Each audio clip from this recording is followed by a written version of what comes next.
love it when new bottles help untangle some of the puzzles that old bottles left me. And that's what happened here.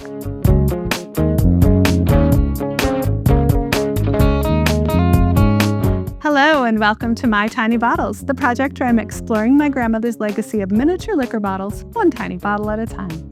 I'm your host, Tammy Coxon. Bottle 123 is Captain Morgan Black Label, although I didn't realize that's what it was called before I started researching it. On the website and in my own internal notes, I'd been calling it Captain Morgan Smooth to differentiate it from bottle number 33, which I had called Captain Morgan Light. I love it when new bottles help untangle some of the puzzles that old bottles left me, and that's what happened here. Because in my episode about bottle 33, I remarked that I'd never found another bottle online that looked quite like mine, although it was similar but not exactly the same to one touted as Captain Morgan Gold Label. Chalk that up to all being about bottle size. The black label and the gold label designations are included on the full-size bottles as neck labels, but were only indicated by the color of the label itself on these minis. So that's one puzzle solved. Another puzzle from that earlier bottle of Gold Label was where the rum in it might have come from. While today Captain Morgan is synonymous with spiced rum in the US, that product didn't exist until 1983. Before that, Captain Morgan was just the brand name of a full line of rum produced by the Seagram Corporation for their Canadian and UK markets. Seagram launched the Captain Morgan brand in 1944 using rums from a variety of Jamaican distilleries. They also had facilities in Puerto Rico, and in 1953 purchased the Long Pond Distillery from the Jamaican government to ensure their rum supply. A Captain Morgan ad from 1961 included a footnote that Captain Morgan has the largest stocks of rum in the world. And at least some of that rum was Canadian. In my tasting episode about Captain Morgan Gold with Matt Petrick, he'd raised that as a possibility when we were having a hard time pinning down the flavors in my bottle. In fact, the first bottle of rum I found in Grandma's collection, bottle number 11, Governor's Reserve, included the words, "a rare blend of fine Canadian and imported rums" on the label. Similar words also appear on my Captain Morgan Black Label bottle, which reads, "bottled under government supervision, a blend of Canadian rum and imported rum." Interestingly, however, those words don't appear on the Gold Label. It simply says, "blended and bottled under government supervision."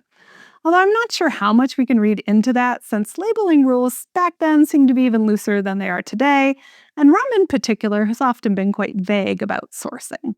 Making rum in Canada seems like a very strange thing because it's not like sugarcane grows there, or here, I should say, since Toronto, Ontario is my current home base.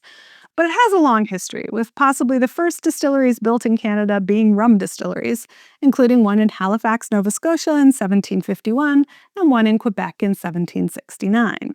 Rum played a huge role in the maritime economy, with most of it being imported from New England, which produced quite a lot of rum using molasses that was shipped up from the Caribbean as part of the triangle trade of enslaved people. But some rum and the molasses to make it were also imported directly to Canada from the Caribbean. That first known rum distillery in 1751 was established by Joshua Mager, an Englishman and trader who produced rum as part of his role supplying the British Navy. Which brings us to the most fascinating bit of history I found researching this bottle, and also right back to Captain Morgan. The British Navy famously served its sailors a ration of rum each day, known as the Daily Tot. This practice didn't end until July 31st, 1970, which is known as Black Tot Day.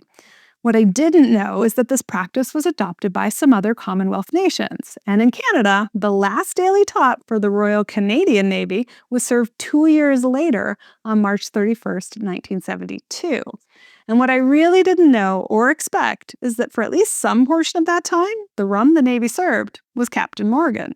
The official Captain Morgan Navy issue bottle has the words "blended and bottled expressly for the Royal Canadian Navy" on it, so no information on provenance or if it contained any Canadian rum.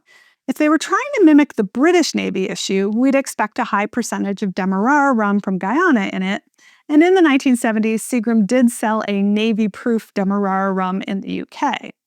In Canada, they appear to have sold something called Navy Issue for a while, but no rum provenance is included on the label.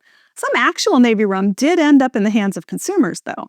I discovered that in a 1976 newspaper article about the British Columbia Liquor Administration, which was selling 20,000 40-ounce bottles of surplus 57.5% Navy rum for just $10 a bottle. My tiny bottle of Captain Morgan Black Labels from the 1970s, as best I can tell. The rum certainly has the nice dark color I'd associate with Demerara rum, and a 1971 ad does say that Black Label was blended with the richest of Demerara rums. So maybe some of that navy rum will have even ended up in my tiny bottle, which I'm now pretty excited to taste. Be sure to subscribe so you won't miss it when that happens. Drop a like or a comment while you're down there. Do you know anything about Canadian rum history or have a stash of old Captain Morgan Navy rum to share? Get in touch. You can find me at my website, mytinybottles.com, or on social media. I'm at TammyLC on Blue Sky and at MyTinyBottles on Instagram and Facebook. I'd love to hear from you. Cheers!